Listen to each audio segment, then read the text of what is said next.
Nazareno, sinasamba ka namin, pinipinto ka namin, aral mo ang aming buhay at kaligtasan.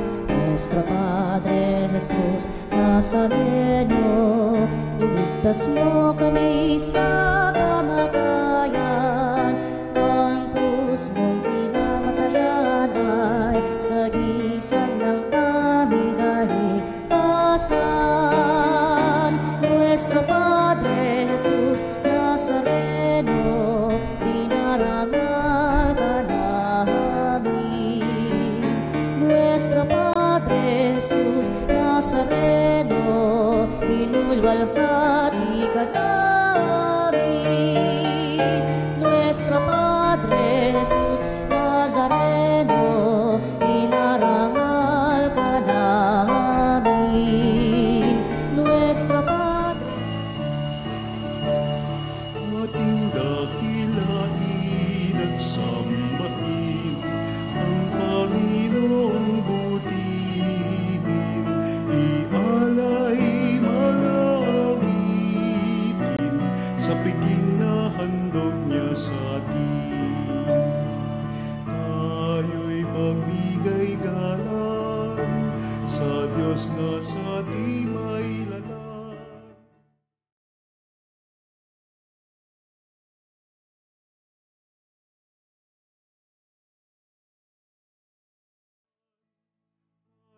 Dakilain at sambahin ang Panginoong butihin, ialay mga awitin sa piging na handog niya sa atin. Ialay mga awitin sa piging na handog niya sa atin.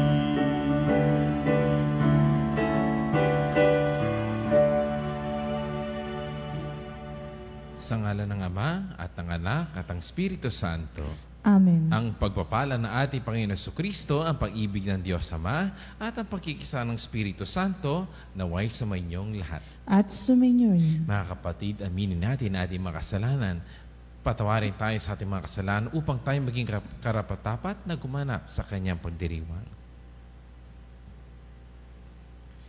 Panginoong Hesus, hinahamon mo kaming maniwala sa iyong salita, kahit di namin ito nauunawa ang lubos. Panginoon, kaawaan mo kami. Panginoon, kaawaan mo kami. Panginoong Hesus, iniwan ka ng marami sa iyong mga disipulo.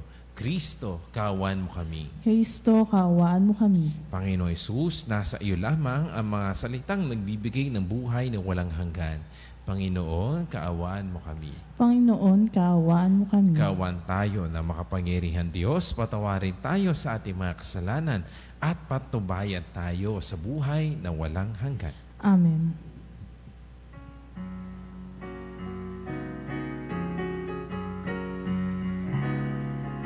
Walhati sa Diyos sa kaitaasan, at sa lupa'y kapayapaan sa mga taong may mabuting kalooban.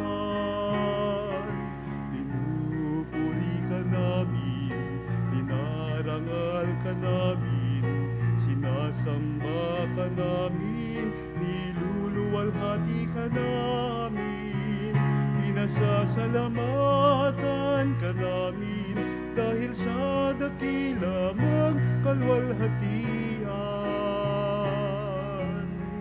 Panginoong Diyos, Hari ng langit, Diyos amang makapangyarihan sa lahat.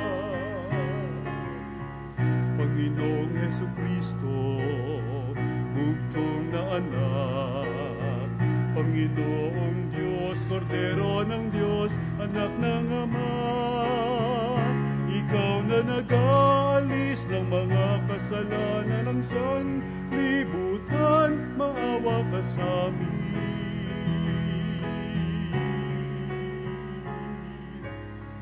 Tanggapin mo ang aming kahilingan, ikaw na naluluklok sa kanan ng Ama.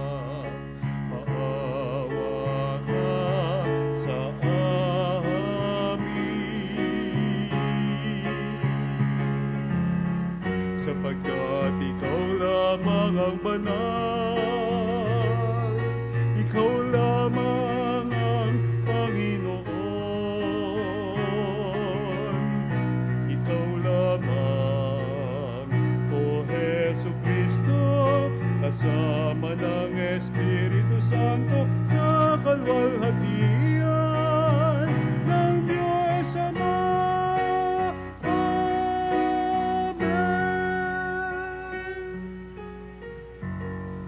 Manalangin tayo. Ama naming makapangyarihan, ginagawa mong kaming makaisa ng kalooban. Ipagkaloob mo ang iyong mga utos ay aming mahalin. Ang iyong mga pangako ay hangarin naming tanggapin upang sa anumang pagbabago sa paligid namin, manatiling matatag ang aming loobin sa tunay na kasiyahang matatagpuan sa iyong piling. Sa pamamagitan ng Jesucristo kasama ng Espiritu Santo, magpa sa walang hanggan. Amen. Pagbasa mula sa aklat ni Josue. Noong mga araw na iyon, tinipon ni Josue sa Sikem ang lahat ng lipi. Pagkatapos, tinawag niya ang matatanda, ang mga hukom, ang mga pinuno, at ang mga tagapangasiwa sa Israel, at sila yumarap sa Panginoon. Sinabi niya, kung ayaw ninyong maglingkod sa Panginoon, sabihin ninyo kung kanino kayo maglilingkod. Sa Diyos-Diyosang sinamba ng inyong mga ninuno sa Mesopotamia o sa mga Diyos-Diyosan ng mga Amoreo na sinasamba dito sa lupaing inyong tinatahan. Ngunit ako at ang aking angkan ay sa Panginoon lamang maglilingkod. Sumagot ang bayan, wala kaming balak na talikuran ang Panginoon at maglingkod sa mga Diyos-Diyosan. Ang Panginoon na ating Diyos ang siyang umango sa atin sa pagkaalipin sa Ehipto. Nasaksiyan din namin ang mga kabalagang ginawa niya upang tayo'y maingatan saan man tayo mapadako at mailigtas sa mga kaaway na ating nadaanan.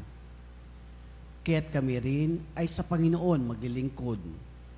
Siya ang ating Diyos. Ang salita ng Diyos. Salamat sa Diyos. Magsumikap tayong kamtin ang Panginoong butihin. Magsumikap tayong kamtin ang Panginoong butihin. Panginooy akin laging pupurihin. Sa pasalamat di ako titigil. Aking pupurihin kanyang mga gawa. Kayong naaapi, makinig, matuwa. Magsumikap tayong kamtin ang Panginoong butihin. Kinukupkup ng Diyos ang mga matuwid at ang tagoy nila'y kanyang dinirinig. Nililipol niya yaong masama hanggang sa mapawi sa isip na madla. Magsumikap tayong kamtin ang Panginoong butihin. Agad dinirinig daing na matuwid. Iniligtas sila sa mga panganib. Tumutulong siya sa nasasipayo. Ang walang pag-asay, hindi binibigo. Magsumikap tayong kamtin ang Panginoong butihin. Ang taong matuwid, masuliranin man sa tulo ng poon, agad maiibsan. Kukupin siya ng lubos-lubusan, kahit isang butoy hindi magagalaw. Magsumikap tayong kamtin ang Panginoong butihin. Ngunit ang masama ay kasamaan din. Sa taglay na buhay ang siyang kikitil. Mga lingkod niya'y kanyang ililigtas. Sa napakupkup, siyang mag-iingat. Magsumikap tayong kamtin ang Panginoong butihin. Pagbasa mula sa sulat ni Apostol San Pablo sa mga taga-Epeso. Mga kapatid, pasakop kayo sa isa't isa, tanda ng inyong paggalang kay Kristo. Mga babae, pasakop kayo sa inyong asawa, tulad ng pagpapasakop ninyo sa Panginoon. Sapagkat ang lalaki ang ulo ng kanyang asawa, tulad ni Kristo na siyang ulo ng simbahan. na kanyang katawan at siyang tagapagligtas nito. Kung paanong sakop ni Kristo ang simbahan, gayon din naman, ang mga babae dapat pasakop ng lubusan sa kani-kanilang asawa. Mga lalaki, ibigin ninyo ang inyong asawa, gaya ng pag-ibig ni Kristo sa simbahan. Inihandog niya ang kanyang buhay para rito, upang ang simbahan italaga ng Diyos matapos linisin sa pamagitan ng tubig at ng salita. Ginawa niya ito upang mayarap sa kanyang sarili ang simbahan, marilag, banal, walang batik at walang anuman dungis o kulubot. Dapat mahalin ng mga lalaki ang kani-kanilang asawa tulad ng sarili nilang katawan. Ang lalaki nagmamahal sa kanyang asawa ay nagmamahal sa kanyang sarili. Walang taong namumuhi sa sarili niyang katawan. Bagkus ito'y pinakakain at inaalagaan gaya ng ginagawa ni Kristo sa simbahan. Tayo'y mga bahagi ng kanyang katawan. Dahil dito, iiwan ng lalaki ang kanyang ama't at ina at magsama sila ng kanyang asawa at sila'y magiging isa. Isang dakilang katotohanan ang inihayag nito. Ang kaugnayan ni Kristo sa simbahan ang tinutukoy ko. Ang salita ng Diyos. Salamat sa Diyos.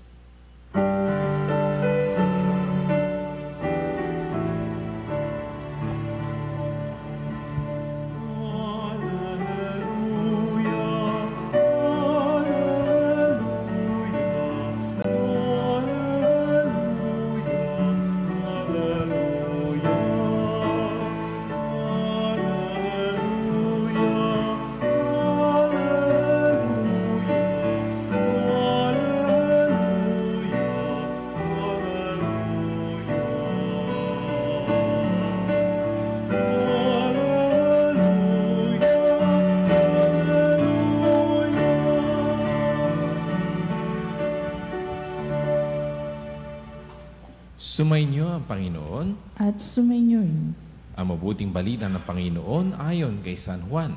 papuri sa iyo, Panginoon.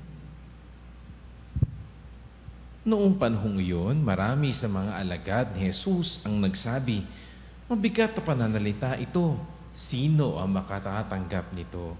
Alam ni Jesus na nagbubulong-bulungan ang kanyang mga alagad tungkol dito. Kaya't sinabi niya, "Dahil ba rito ay tatalikuran ninyo ako? Gaano pa kaya kung makita ninyong umaakyat ang anak ng tao sa dati niyang kinaroroonan? Ang Espiritu ang nagbibigay buhay. Hindi ito magagawa ng laman. Ang mga salitang sinabi ko sa inyo ay Espiritu at buhay. Ngunit may ilan sa inyong hindi nananalig sa akin. Sapagkat talastas ni Jesus buhat pa noong una kung sino-sino ang hindi mananalig sa Kanya at kung sino ang magkakanulo sa Kanya." Idinugtong pa niya, "Iyan ang dahilan kaya sinabi ko sa inyo na walang makakalapit sa akin malibang loobin ito ng Ama." Mula nooy, marami sa Kanyang mga alagad ang tumalikod at hindi na sumama sa Kanya. Kaya tinanoy ni Jesus ang 12, "Ibig din ba ninyong umalis?" Sumagot si Simon Pedro, "Panginoon, kanino po kami pupunta? Nasa inyo ang mga salitang nagbibigay ng buhay na walang hanggan. Naniniwala kami at ngayon natitiyak naming kayo ang banal ng Diyos." Mga kapanalig, ito ang mabuting balita ng ating Panginoon. Pinupuri ka namin, Panginoong Hesukristo.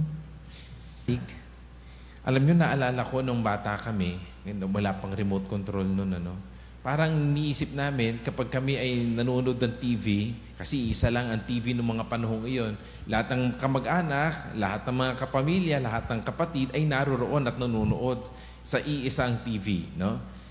At kami mga bata, syempre, pag bata ay nanonood ng cartoon, nanonood ng mga pambata, Pag nandyan na yung magulang namin, biglang nililipat ang channel yung TV. Sabi namin, magagalit kami, bakit nanonood pa kami? Kami ang magulang, manonood kami ng news, manonood kami ng basketball, manonood kami ng mga matatandang, para sa matatandang mga programa. Kami bakit nanonood kami?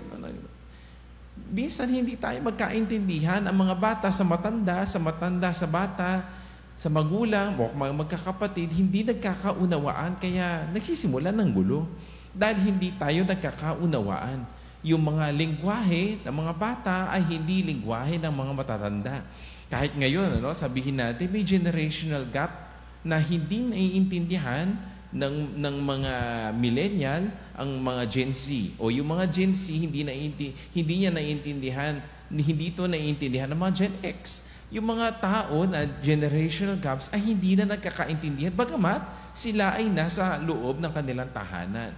Kahit naman sa tahanan, yung mga kahit na mga mag-anak o kaya mag-asawa, ay ito talagang dapat mag-asawa sila, mga 5 taon, 6 na taon, 10 taon, o 20 taon, sila ay kinasal. Subalit, minsan nagkaaway-away sila. Bakit? Hindi nagkakaintindihan. Yung mga alam ko ay hindi niya alam. Yung alam niya ay hindi ko alam. Kaya nag-aaway-away kahit sa mga komunidad ng mga pari at sa kamadre, nag-aaway-away dahil hindi sila magkasundo sa mga bagay-bagay. Kahit nga sa magkakapatid. Sabi nga nila, kahit na magkakadugo, ay nag-aaway dahil hindi sila magkaintindihan. Minsan, kailangan pa ng batas. Isusulat pa yung batas. Kaya siguro, kahit sa bansang Pilipinas o kahit sa ibang mundo, na kailangan magkaroon ng batas na kapag nakita ko tong simbolismo ito, ay kailangan sumunod ako. Kailangan sumunod ako dahil may batas o may pulisiya na kailangan sundin. Kapag hindi nasunod, ay talagang parurusahan. Subalit hindi nagkakaintindihan ang mga tao dahil hindi iyon ang kanilang lengguwahe. Hindi iyon ang kanilang pinaniniwalaan. O minsan, nagkakaunawaan sila, pero kapag sumapit ang mga bagay na hindi sila nag-agree, hindi sila nagkakaunawaan sa lengguwahe nila, ay doon nag-aaway. Alam nyo, ganun din siguro sa mga disipulo ni Jesus, sa ating binasang ebanghelyo, Marami sumusunod kay Jesus, ang mga disipulo. Pag sinabi kasing disipulo, ito yung sumusunod sa yapak ni Jesus, literally. Sila ay sumasabay sa yapak ni Jesus. Sila ay naglalakad. Kung nasaan si Jesus, naroroon ang mga disipulo. Sila ay nakikinig. At masarap pakinig kapag yung mensahe ay masarap sa kalooban, marami kang natututunan. Subalit, merong isang episode, merong isang passage, sa sinabi ni Jesus na hindi nila maintindihan at hindi lang nila maunawaan. Sila ay hindi agree doon sa sinasabi ni Jesus. Pabigat sa pananalita. Ano yun? Sinabi ni Jesus, ako ang tinapay na nagbibigay buhay. Kainin niyo ang aking laman para kayo ay magkaroon ng buhay na walang hanggan. Naku, sino ba naman ang maniniwala sa taong ito? Mukhang nasisiraan na yata ng bait. Kaya hindi nila maunawaan. Kaya anong ginawa nila? Unti-unti silang umalis kay Jesus. Hindi ko maintindihan. Kaya sabi ni Jesus, siya ay nalungkot, Mula no ay marami sa kanyang mga alagad ang tumalikod at hindi na sumama sa kanya. Anong pakiramdam ni Jesus noon? Siya ay nalungkot. Dahil itong mga taong ito, yung mga 5,000, kung narinig natin ng ibang passage sa Ebanghelyo, 5,000 lumalapit kay Jesus.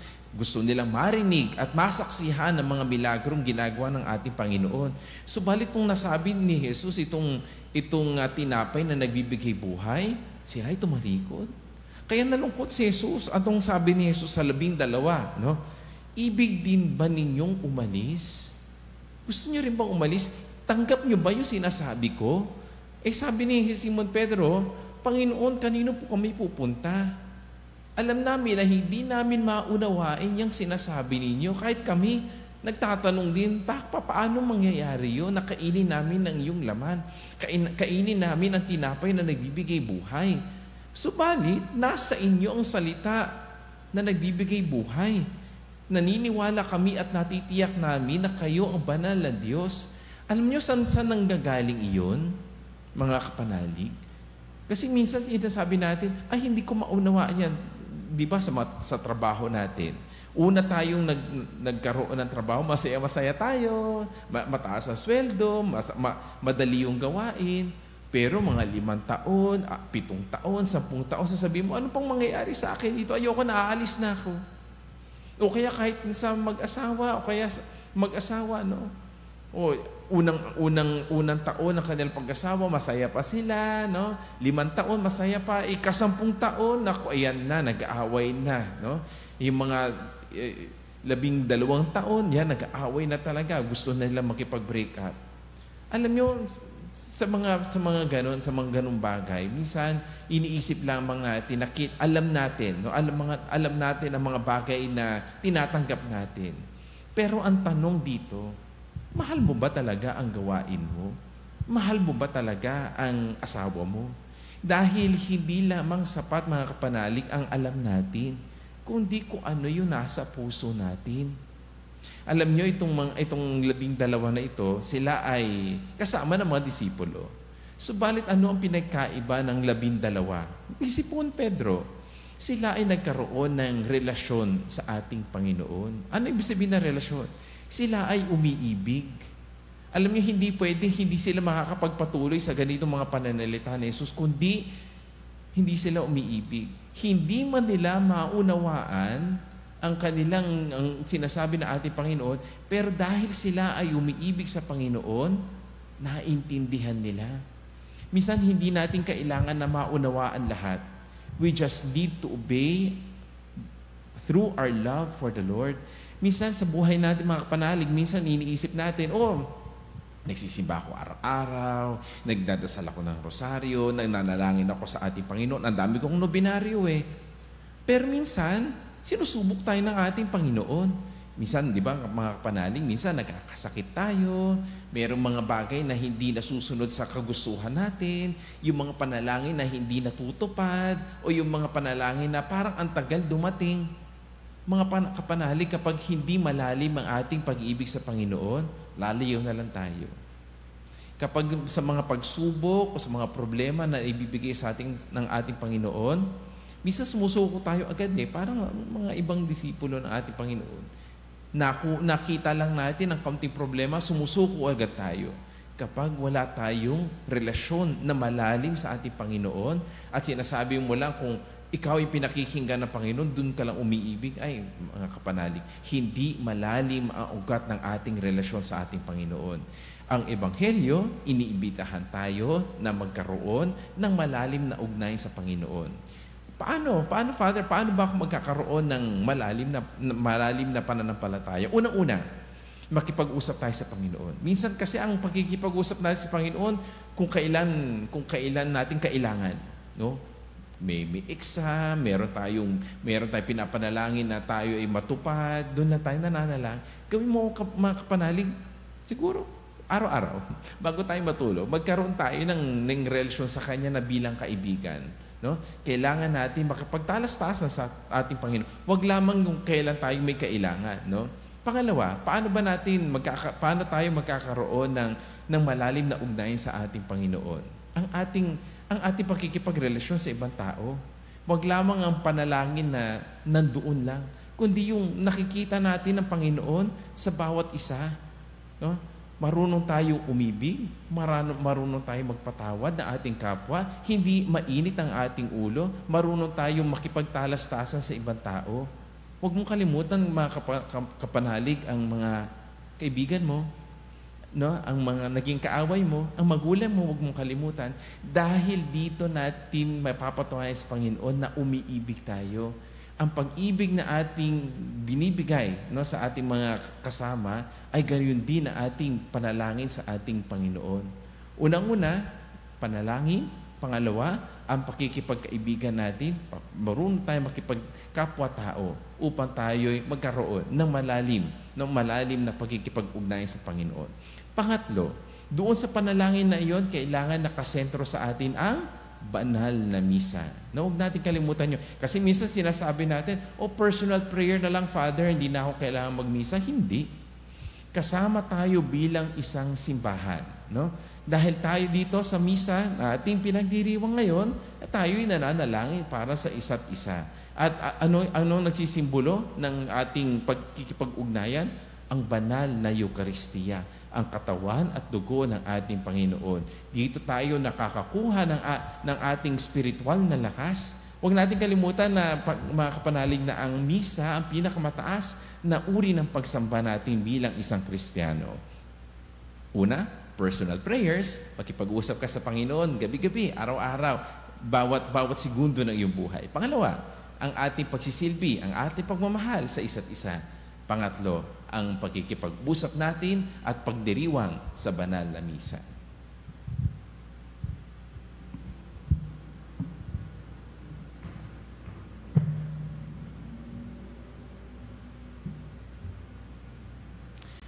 Ating ipahayag ang ating pananampalataya. Sumasampalataya ako Sa Diyos amang makapangyarihan sa lahat, na may gawa ng langit at lupa. Sumasampalataya ako kay Jesucristo, iisang anak ng Diyos, Panginoon nating lahat. Nagkatawang tao siya lalang ng Espiritu Santo, pinanganak ni Santa Mariang Birhen, pinagpakasakit ni Poncio Pilato, ipinako sa krus, namatay inilibing, nanaog sa kinaroonan ng mga yumao, na maikatlong araw na buhay na mag-uli, umakyat sa langit, naluklok sa kanan ng Diyos amang makapangyarihan sa lahat, doon magmula parito at hukom sa nangabubuhay at nangamatay na tao. Sumasampalataya naman ako sa Diyos Espiritu Santo, sa banal na simbahang katolika, sa kasamahan ng mga banal, sa kapatawaran ng mga kasalanan, sa pagkabuhay na muli ng nangamatay na tao, at sa buhay na walang hanggan. Amen. Si Jesus ay isang tapat at masintahing pastol. Ang kanyang pangaral ay may kaakibat na paghamon. Lalong higit ang turo niya sa hiwaga na Eucharistia. Batid ang ating kahinaan, tayo'y magsusumamo. Manalangin tayo, Diyos naming tapat, maging tapat nawa kami sa iyo. Diyos naming tapat, maging tapat nawa kami sa iyo. Naway, ang simbahan sa pumuno ng kalili ni Pedro ay tuwinang manatiling tapat sa pagpagtipan sa Panginoon. Manalangin tayo. Diyos naming tapat, maging tapat nawa kami sa iyo. Naway, palagi ang maalala ng mga Kristiyano na natutuksong sumunod sa masasamang halimbawa ng mga taong di tapat at immoral ang kanilang mga pangako sa kanilang binyag. Manalangin tayo. Diyos naming tapat, maging tapat nawa kami sa iyo. Naway, sa pamagitan ng tapat na pagmamahalan, ang mga mag-asawa ay magpatotoo sa pagmamahal na nagbubuklod kay Kristo at sa simbahan. Manalangin tayo. Diyos naming tapat, maging tapat nawa kami sa iyo. Naway, isa-isang tabi ng mga di naniniwala sa presensya ni Kristo sa Eucharistia, ang kanilang pangatwiran at pakumbabang tanggapin ang turo ni Kristo hingil dito. Manalangin tayo. Diyos naming tapat, maging tapat nawa kami sa iyo. Naway, lahat ay manatiling tapat kay Jesus, kahit na marami ang tumatanggi sa kanyang turo at tumitiwalag sa simbahan. Manalangin tayo. Diyos naming tapat, maging tapat nawa kami sa iyo. Para sa lahat ng may panunungkulang pampolitika, naway, lagi silang nakatuon sa paglilingkod at sa pagkilos para sa wastong paglaganap ng lipunan at sa kapakanang pangkalatan, lalo na sa pangalaga para sa mahirap at mga nawala ng ikabubuhay.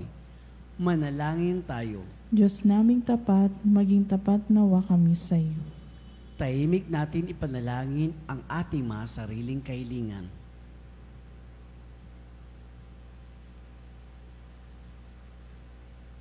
Manalangin tayo. Diyos naming tapat, maging tapat nawa kami sa iyo. Panginoon na lahat ng katotohanan at kaaliwan, kahit na ikaw ay iwan ng lahat dahil sa iyo mga kahingian, di kami titigil na sumamba, magmahal at maglingkod sa iyo, pagkat ikaw lamang ang may salitang nagbibigay ng buhay na walang hanggan at nabubuhay at naghahari magpakailanman. Amen. Amen.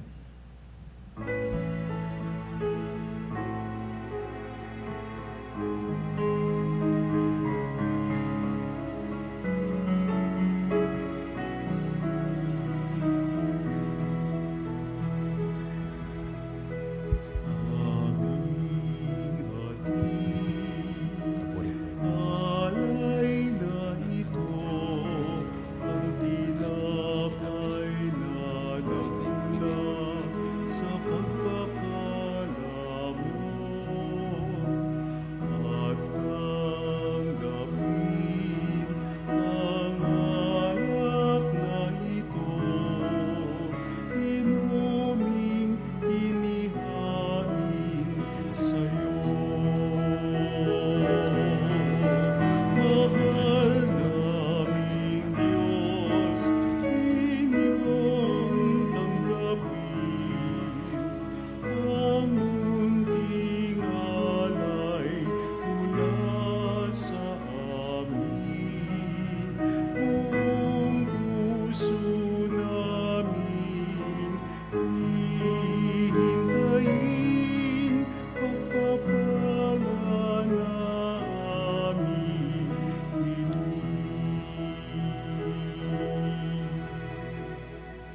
Manalangin kayo mga kapatid upang ang paghahain natin ay kalugdan ng Diyos amang makapangyarihan. Tanggapin nawa ng Panginoon itong paghahain sa iyong mga kamay, sa kupurihin niya at karangalan sa ating kapakinabangan at sa buong sambayanan niyang banal. Ama naming lumikha, pinagkamit mo kami ng iyong pagkupkup, pakundangan sa isang papalagiang paghahandog. Kaya't sa iyong sambayanan ay iyong ipinagkaloob ang pagkakaisa at kapayapaang nagbubuklod, bunga ng aming mga alay ng iyong ikinalulugod sa pamamagitan ni Jesucristo kasama ng Espiritu Santo, magpa sa walang hanggan. Amen. Sumainyo ang Panginoon. At sumainyo'y Itaas sa Diyos ang inyong puso at diwa. itinaasan namin sa Panginoon. Pasalamatan natin ang Panginoong ating Diyos. Marapat na siya ay pasalamatan. Ama naming makapangyarihan, tunay ang marapat na ikaw ay aming pasalamatan. Nasa iyo ang aming buhay, pagkilos at pag-iral. Sa pamumuhay namin araw-araw, tinatamasa namin ang iyong pagmamahal. Sa pag-ibig mong ipinunla sa sangkatauhan, ang Espiritu Santo ay unang aning bigay ng anak mong naglagak sa amin ng katiyakang nakalaang. Mabuhay kami sa piling mo kailanman. Kaya kaisa ng mga anghela nagsisiawit ng papuri sa iyo ng walang humpay sa kalangitan. Kami ay nagbubunyi sa iyong kadakilaan. Santo, Santo, Santo, Diyos na makapangyarihan, napupuno ang langit at lupa ng kalwalhatian mo. Hosana, Hosana, sa kaitaasan, sa kaitaasan. Pinagpala ang naparirito sa ngalan ng Panginoon. Hosana, Hosana, sa kaitaasan, sa kaitaasan.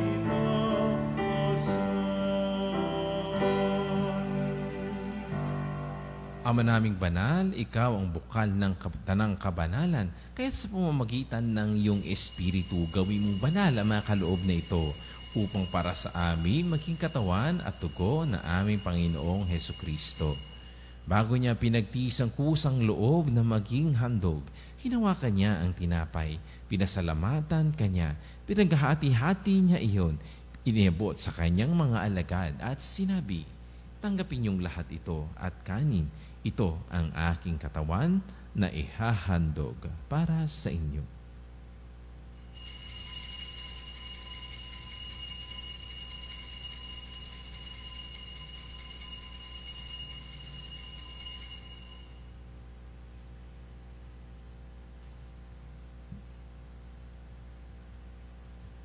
Gayun din naman nung matapos ang hapunan, hinawakan niya ang kalis. Muli kanyang pinasalamatan. Iniabot niya ang kalis sa kanyang mga alagad at sinabi, "Tanggapin niyong lahat ito at inumin.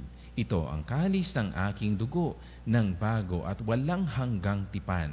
Ang aking dugo na ibubuhos para sa inyo at para sa lahat sa kapagpapatawad ng mga kasalanan.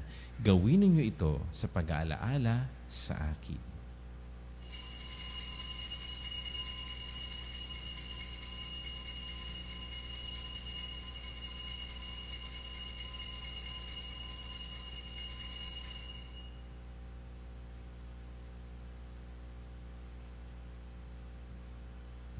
Ipagbunyi natin ang misteryo ng ating pananampalataya. Sa krus mo't magkabuhay, kami natubos mong tunay. Ang Jesus naming mahal, iligtas mo kaming tanan, ngayon at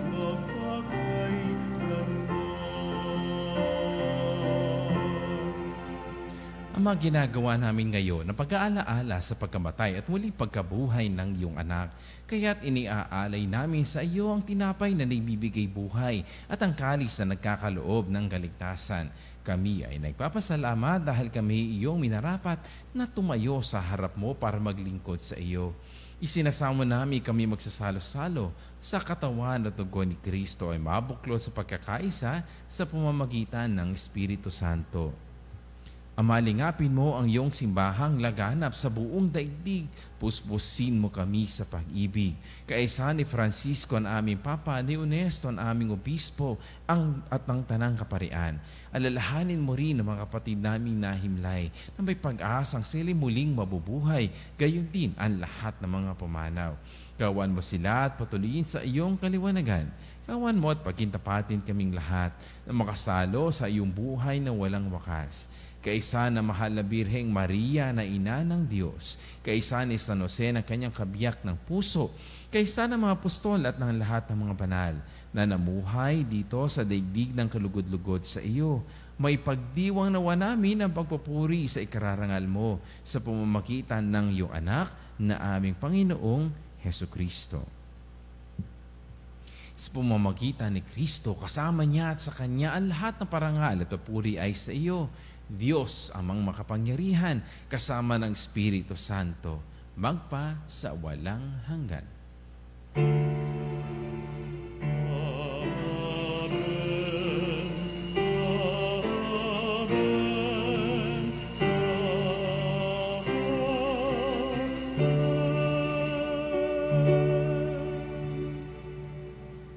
Sa tagubilin na nakagagaling na utos sa turo ng ating Panginoon, ating ipahayag ng lakas loob.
Hinihiling namin kami at iya sa lahat ng masama, pagkalooban ng kapayapaan araw-araw, iligtas sa kasalanan at ilayo sa lahat ng kapahamakan, samantalang aming pinananabikan ang dakilang araw ng pagpapahayag ng tagapagligtas naming si Hesu Kristo. Sapagkat iyo ang kaharian at ang kapangyarihan at ang kapurihan magpakailanman. Amen. Panginoong Hesukristo, sinabi mo sa iyong mga apostol, kapayapaan ang iniwan ko sa inyo, ang aking kapayapaan ang binibigay ko sa inyo. Tunghayan mo ang aming pananampalataya at huwag ang aming mga pagkakasala. Pagkalooban mo kami ng kapayapaan at pagkakaisa ayon sa iyong kalooban, kasama ng Espiritu Santo, magpa sa walang hanggan. Amen. Ang kapayapaan ng Panginoon ay laging sumainyo. At sumainyo rin. Magbigayin po tayo ng kapayapaan sa isa't isa.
Naririto si Jesucristo, ang kordero ng Diyos na nag-aalis ng mga kasalanan ng sanlibutan.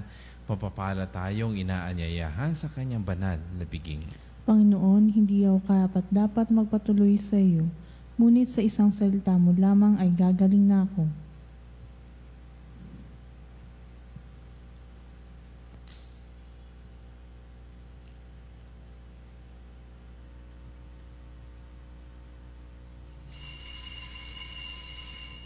Mga kapanalig, ating dasalin ang komunyong espiritual.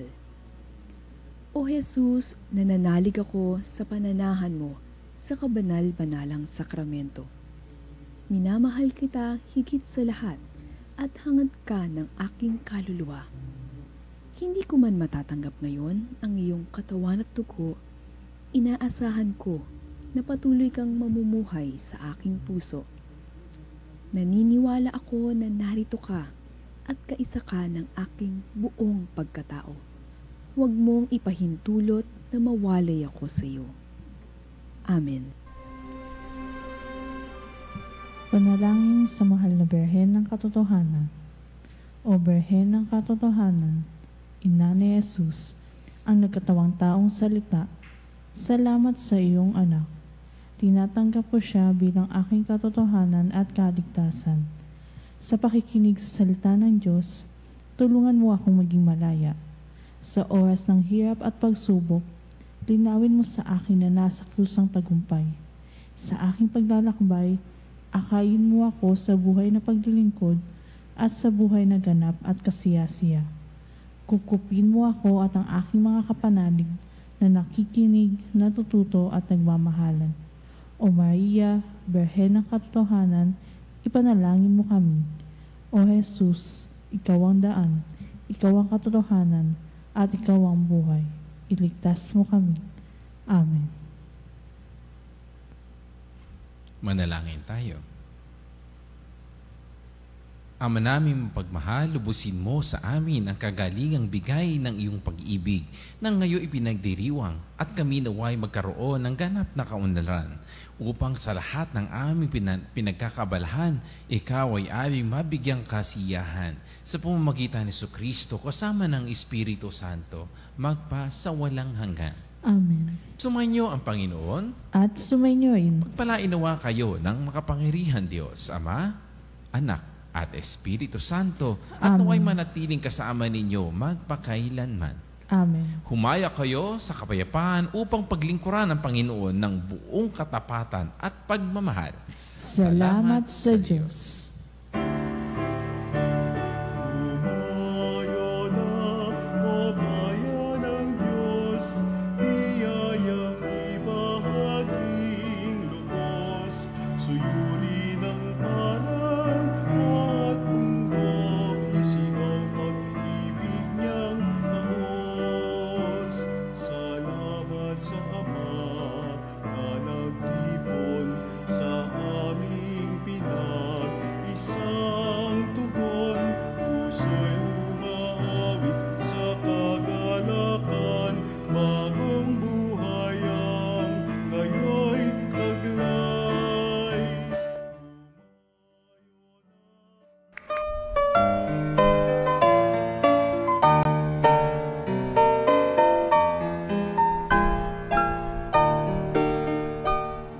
Nuestro Padre Jesus Nazareno, sinasamba ka namin, pinipintuho ka namin, aral mo ang aming buhay at kaligtasan.